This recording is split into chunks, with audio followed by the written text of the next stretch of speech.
Nessa aula vamos desvendar um pouco do menu e entender melhor como esse componente funciona.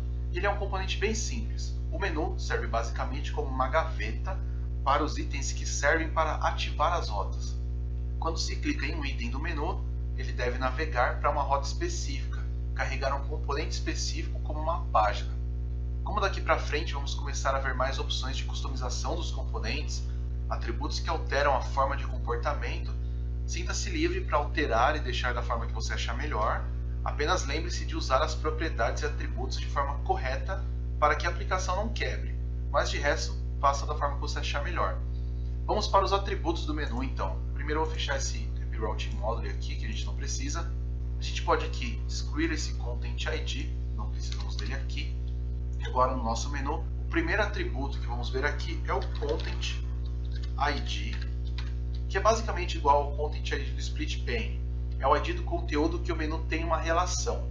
Normalmente também vai ser o nosso Router Outlet, que nós temos ali embaixo, então main Content. Depois nós temos aqui o tipo do menu, então Type. Esse menu pode ser três tipos. E o primeiro que nós temos aqui é o Overlay, que já é o padrão que nós temos no menu, basicamente. Então se eu não passar nada, ele por padrão é Overlay. Esse overlay faz com que o menu seja apresentado por cima do nosso componente, da nossa página. Tanto que se eu salvar aqui e nós visualizarmos agora, se eu clicar para abrir o menu, pode ver que ele é exibido por cima do nosso componente, então a página fica por trás. E ele cria aqui esse backdrop, que é esse fundo preto transparente aqui, que é para dar mais ainda a impressão que está por cima do outro componente, que eu posso fechar o menu clicando nele. E também temos outras duas opções que são bem parecidas em questão de animação, mas tem uma pequena diferença de posicionamento. A primeira que nós temos aqui é o Reveal. Que o Reveal, o que ela faz é mostrar o menu por trás do conteúdo. Então aqui se eu clicar no menu, pode ver que é como se estivesse por trás do conteúdo e o menu sai de cima dele. E por último temos aqui o Push. Que o Push, o que ele faz é deixar o seu menu lado a lado com o conteúdo. Então é como se ele empurrasse o conteúdo para exibir o menu. Se eu clicar, ó, pode ver que parece que ele empurra e não que a nossa página saiu de cima do nosso menu. Também temos o atributo de Side, que por padrão ele vem em Start, que faz com que o menu seja exibido da esquerda para a direita, mas pode receber também aqui End, que vai fazer com que o menu saia da direita para a esquerda. Então isso muda o posicionamento do seu menu. Para isso você teria que alterar também os botões, porque como você pode ver, se eu clicar em início, o menu sai da direita e não faz tanto sentido assim. Então você teria que mudar o seu botão para a direita aqui também, para ficar um pouco melhor. Eu vou deixar aqui em Start, do modo que está originalmente.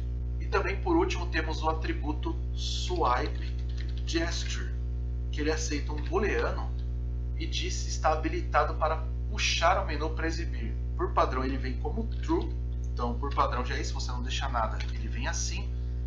Que o que ele indica é que eu posso clicar aqui do lado, segurar e arrastar o menu e ele aparece. Isso tanto aqui no desktop quanto no mobile. Mas aqui eu vou deixar em False, eu não quero que faça esse Swipe Gesture, não quero que puxe o menu dessa forma. E nós também temos eventos que podem ser disparados quando algo acontece no menu. Alguns componentes do Ionic que trabalham mais com o manuseio dessa forma, como o menu, eles têm eventos e podemos dar bind nesses eventos da mesma forma que temos no evento de clique na sessão anterior.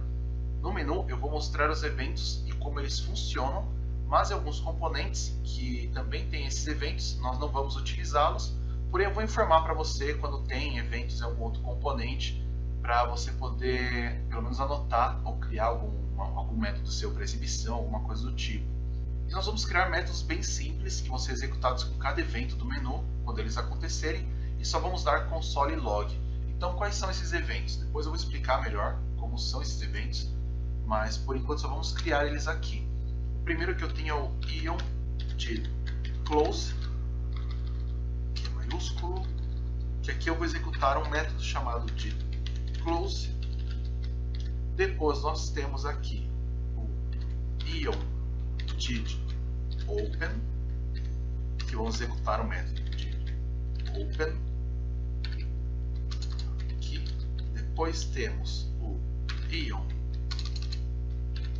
Ion will close, que vamos executar aqui o will close, e por último temos o Ion will open, que vamos executar aqui o will open dessa forma. Então você pode salvar aqui.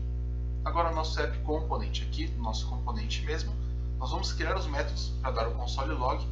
Eu vou só copiar eles aqui porque são métodos simples, então dá uma pausa no vídeo, copia eles aí também, porque não é nada muito complicado. Então aqui é fechou, vai fechar, abriu, vai abrir. E agora que temos os métodos dos eventos aqui, perceba que eu tenho dois eventos para abertura do menu e dois eventos para fechar o menu. Eles são feitos dessa forma para emular os ciclos de vida dos componentes do Angular. Todo componente tem seus lifecycle hooks, que seriam os ciclos de vida. Então todo componente nasce e todo componente morre. Eles não ficam presentes até a aplicação fechar, a não ser no caso aqui do nosso app component mesmo, que ele fica até a aplicação fechar. E esses métodos de ciclos de vida te dão o poder de executar funções de acordo com a etapa que seu componente está, seja na criação ou na destruição dele. Isso te habilita, por exemplo, a buscar um dado no banco antes de um componente renderizar, alterar um dado na tela após a renderização, salvar as alterações em um item quando ele for destruído, ou mesmo fazer uma operação a cada renderização, ou seja, cada atualização da sua tela. Aqui no nosso componente mesmo, nós temos um exemplo do lifecycle hook do Angular, que é o ng com init.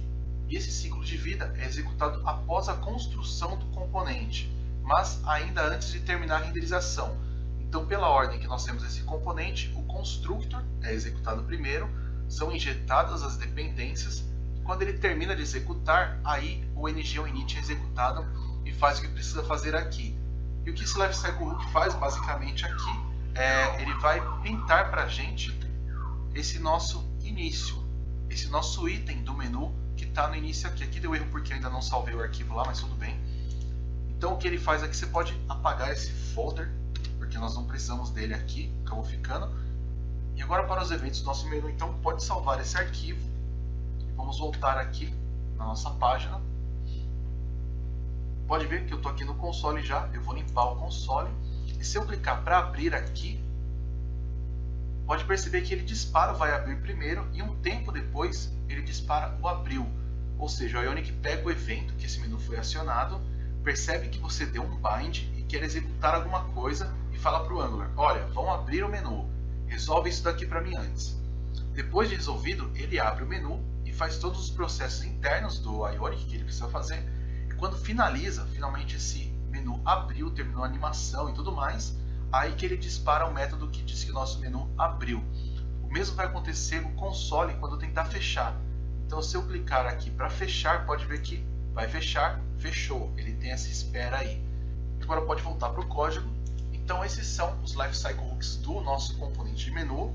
Também vimos um pouco do lifecycle hook do Angular. Nós vamos explorar mais esses lifecycle hooks mais para frente e você entender como funciona, principalmente do Angular. Vamos utilizar muito os lifecycle hooks do Angular, basicamente todo componente vamos ter pelo menos um. E você viu também o menu do Ionic e algumas opções que temos nele. E nas próximas aulas vamos falar sobre a navegação entre as páginas.